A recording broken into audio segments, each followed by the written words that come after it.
Good morning po sa ating lahat mga Kapinoy. So, dito na naman po tayo sa ating alagaan dito sa ating small backyard farm. By the way mga Kapinoy, siya nga pala is meron po tayong bagong darag dito sa ating backyard farm.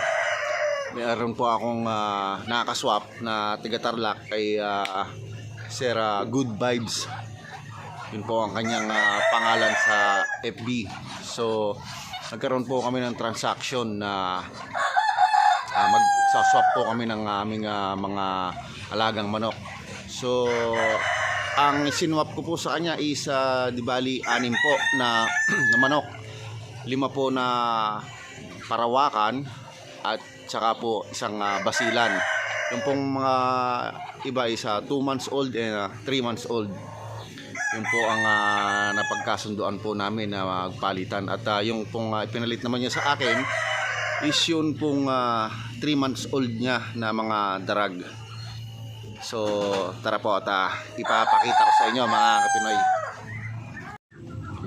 So ayan, nandito sila mga Kapinoy. Yan. Yan po ang mga bago nating alaga dito sa ating backyard farm. 3 months old po yan na mga darag. So apat po sila, 3 po ang babae, tsaka po isa ang lalaki. So nagpapalit sila ng balahibo mga Pinoy. Kaya yung putol pong buntot, so saglit lang po yan. At pagagandahin natin yung mga darag natin na yan mga Kapinoy. Bigyan natin ng vitamins and then maayos na pakain para po mas gumanda pa yung mga katawan nila. Yan, kukondisyon natin yan mga Pinoy para maging future breeder natin. Additional kan po yan, additional income na naman yan mga Pinoy. So dagdag puwersa dito sa ating backyard farm. Ito mga Kapinoy, mga siguro mga 1 buwan pa or 2 buwan pa kayang-kaya nating paitlogin to. Kasi based on my experience mga Kapinoy, 4 months nakapagpaitlog na ako dito ng ating mga darag. So ang sabi po nung pinanggalingan nito, yung may-ari nito is 3 months na po sila. So sa tingin ko hindi pa kaya ng 1 buwan kasi naglulugon pa ito mga Kapinoy. So kikondisyon natin, painumin natin ng vitamins. So sabi pa nung pinanggalingan is na purga na daw po ito. So hindi na natin kailangan magpurga. So maayos na handle lang mga Pinoy.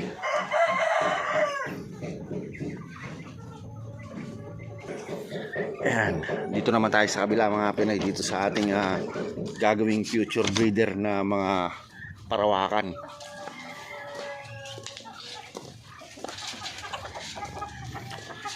Ito mga Kapinoy, ang lalaki nitong ating mga gagawing future breeder. 3 months old pa lang ito, more than 3 months old mga Kapinoy, pero ang lalaki. Ayan po, parawakan.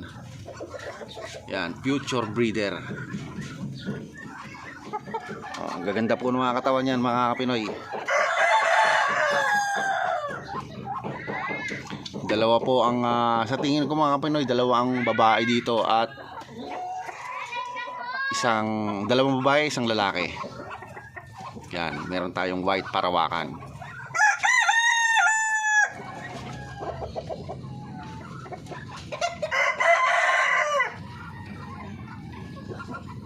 At nandito naman mga Kapinoy yung mga parents niyang parawakan natin.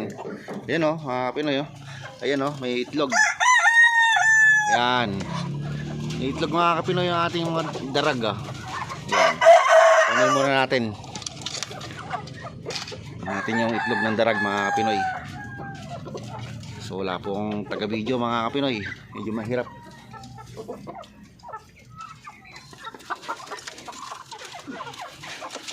Hindi mahirap pamuha.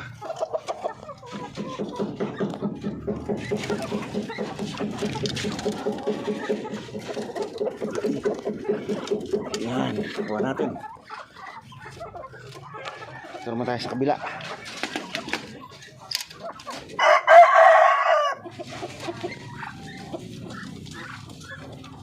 Ito tayo sa kabila mga Pinoy. Kunin natin yung isang itlog. Hindi mahirap maghawak ng nag-iisa kasi ako.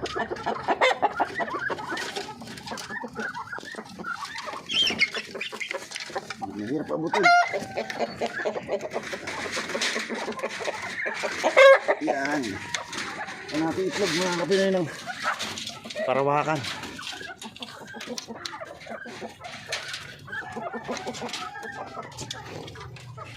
Sarado muna natin. Yan. Kasi baka makawala.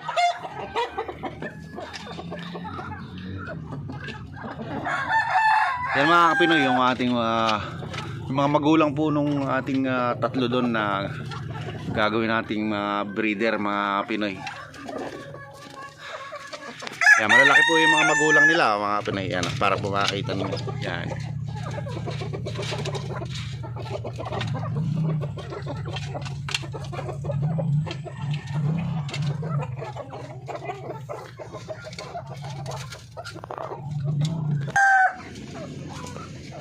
So yun, dito naman tayo sa kabila.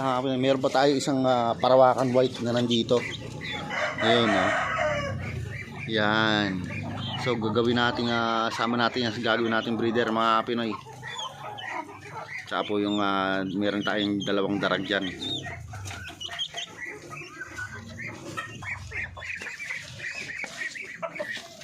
Ito naman yung ating darag mga Pinoy na dalawang rooster tsaka yung isang hen. Ito malapit na to mga Pinoy. Itong ating hen na darag na yan. Yan. So more than 4 months na po yan. Yan mga Kapinoy, malaki po yung mga darag natin na yan ngayon. Lalo na po yung isang rooster na yan. Yung hen din po, ang laki. Yan, mga future breeder.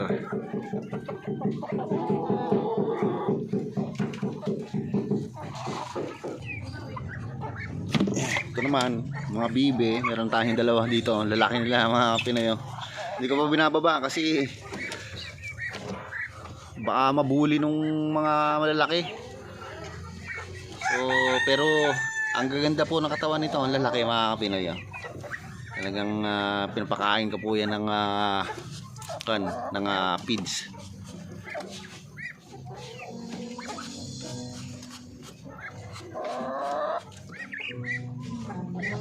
By the way, shout out nga po pala kay Good Vibes dun po sa pinag-sokan po natin ng ating parawakan na mga manok. So maraming salamat po sir sa maayos transaction.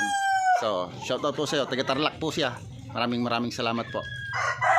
Mga Pinoy, hanggang dito na lang muna po ang vlog natin for today at maraming salamat po sa walang sawang sumusuporta dito sa ating small channel at ako po ay nag-iiwan sa inyo ng mga katagang. Pag may pangarap, magsumikap. Paalam!